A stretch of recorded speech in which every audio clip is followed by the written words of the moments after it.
Hi ಎಲ್ಲರಿಗೂ very good morning. ಇವತ್ತು ನಾನು ಬ್ರೇಕ್ಫಾಸ್ಟಿಗೆ ಮ್ಯಾಗಿ ನೂಡಲ್ಸ್ ಮಾಡಿದೆ ಹೋಟೆಲ್ ಸ್ಟೈಲಲ್ಲಿ. ಯಾವ ರೀತಿಯಲ್ಲಿ ಹೋಟೆಲಲ್ಲಿ ಮಾಡ್ತಾರೋ ಸೇಮ್ ಅದೇ ರೀತಿ ಆಗ್ತದೆ. ಮೊದಲಿಗೆ ನಾವು ಓನಿಯನನ್ನು ಚೆಂದ ಮಾಡಿ ಕಟ್ ಮಾಡಿ ಫ್ರೈ ಮಾಡಬೇಕು. ಅದರ ಜೊತೆಗೆ ಟೊಮೆಟೊ, ಕ್ಯಾರೆಟ್, ಬೀನ್ಸ್ ಮತ್ತು ಕ್ಯಾಪ್ಸಿಕಮ್, ಬೇಕಾದರೆ ಬೇರೆ ಸಹ ನೀವು ಹಾಕ್ಬೋದು. ನನ್ನ ಮ್ಯಾಗಿ ಸಹ ರೆಡಿ ಇದೆ. ಸೊ ಇಲ್ಲಿ ನಾವು ಮೊದಲು ಮ್ಯಾಗಿಯನ್ನು ಒಂದು ಸೈಡಲ್ಲಿ ಬಾಯ್ಲ್ ಮಾಡಲಿಕ್ಕೆ ಸಹ ಅದ್ರ ಜೊತೆ ಮಸಾಲೆ ರೆಡಿ ಆಗುವಾಗ ಅದು ಬಾಯ್ಲ್ ಮಾಡಲಿಕ್ಕೆ ಸಹ ಇಡಬೇಕು. ಸೊ ಇದನ್ನು ಇಲ್ಲಿ ಇದನ್ನು ನಾವು ಚೆಂದ ಮಾಡಿ ಫ್ರೈ ಆದ ನಂತರ ಒಂದು 2 ಮೊಟ್ಟೆಗಳನ್ನು ಹಿಡಿದು ಅದೇ ಪ್ಯಾನಲ್ಲಿ ಮಾಡಿದರೆ ಸಾಕು. ಸೊ ಅದೇ ಪ್ಯಾನಲ್ಲಿಟ್ಟು ಚೆಂದ ಮಾಡಿ ಹುಡಿ ಆಗುವ ರೀತಿಯಲ್ಲಿ ಮೊಟ್ಟೆಯನ್ನು ಹುಡಿ ಮಾಡಬೇಕು. ನೋಡಿ ಈ ರೀತಿಯಲ್ಲಿ ಇದು ಚೆನ್ನಾಗಿ ಅಂದರೆ ಅಡಿತಾಗಬಾರ್ದು ಇಲ್ಲಿ, ಯಾಕಂದರೆ ಮತ್ತು ಅದು ಟೇಸ್ಟ್ ಹೋಗ್ತದೆ. ಚೆಂದ ಮಾಡಿ ಮಿಕ್ಸ್ ಮಾಡಿದ ನಂತರ ಅದಕ್ಕೆ ನಾವು ಮಸಾಲೆ ಹುಡಿ ಹಾಕಬೇಕು. ಅದು ಇಲ್ಲಿ ನಾನು ಮಸಾಲೆ ಹುಡಿ ಹಾಕಲಿಲ್ಲ, ಯಾಕಂದರೆ ನಾನು ಮಸಾಲೆ ಹುಡಿ ಲಾಸ್ಟಿಗೆ ಹಾಕ್ತೇನೆ. ಯಾಕಂದರೆ ಮೊದಲೇ ಮಸಾಲೆ ಹುಡಿ ಹಾಕಿದರೆ ಅದು ಅಂಟ್ತದೆ ಕೆಳಗೆ. ಮ್ಯಾಗಿ ಸಹ ರೆಡಿಯಾಗಿದೆ. ಇದನ್ನು ನಾವು ಬಸಿಯುವ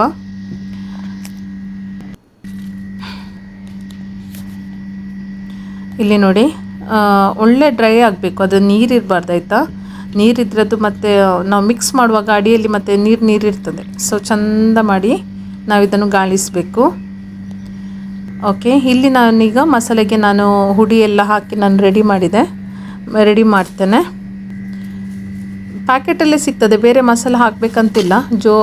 ಕೊಟ್ಟಂಥ ಮಸಾಲವನ್ನೇ ಹಾಕೋದು. ಕೆಲವರು ಆಯಿಲ್ ಸೇರಿಸ್ತಾರೆ, ನಾನು ಇದಕ್ಕೆ ಆಯಿಲ್ ಸೇರಿಸೋದಿಲ್ಲ. ಅಂದರೆ ನಾವು ಮೊದಲೇ ಆಯಿಲಲ್ಲೇ ಫ್ರೈ ಮಾಡೋದಲ್ವ. ಸೊ ಇಲ್ಲಿ ನನ್ನ ಮಸಾಲೆ ರೆಡಿ ಆಯಿತು. ಅಂದರೆ ನಾನು ಹುಡಿ ಮಾತ್ರ ಎಂಡಿಂಗ್ಗೆ ಹಾಕಿದ್ದು, ಮತ್ತದೆಲ್ಲ ಮೊದಲೇ ಮಾಡಿಟ್ಟಿದ್ದೆ. ನೋಡಿ ಇದಕ್ಕೆ ಇದು ಹಾಕುವ, ನೋಡಿ ಡ್ರೈ ಇದೆ.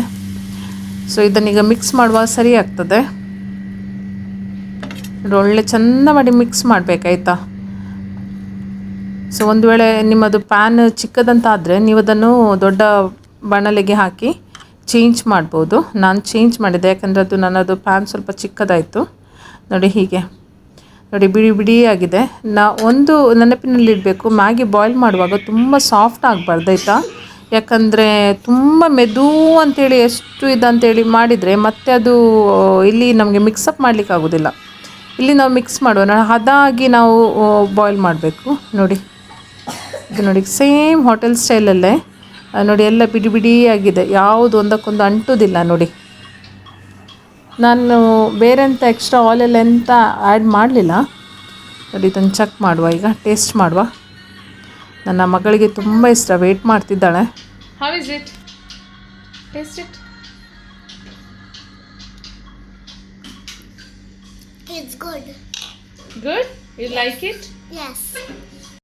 ನೋಡಿದ್ರಲ್ಲ ಫ್ರೆಂಡ್ಸ್, ಯಾವ ರೀತಿಯಲ್ಲಿ ಸುಲಭದ ರೀತಿಯಲ್ಲಿ ನಾವೊಂದು 10 ನಿಮಿಷದೊಳಗೆ ನಮಗೆ ಈ ಮ್ಯಾಗಿ ಮಾಡಿ ಮುಗಿಸ್ಬೋದು. ನೀವು ಸಹ ಟ್ರೈ ಮಾಡಿ, ಲೈಕ್ ಮಾಡಿ, ಶೇರ್ ಮಾಡಿ, ಸಬ್ಸ್ಕ್ರೈಬ್ ಮಾಡೋದನ್ನು ಮರಿಬೇಡಿ. ಅಲ್ಲಿವರೆಗೆ ಟೇಕ್ ಕೇರ್. ಸಿಗುವ ಮುಂದಿನ ವಿಡಿಯೋದಲ್ಲಿ. ಬಾಯ್.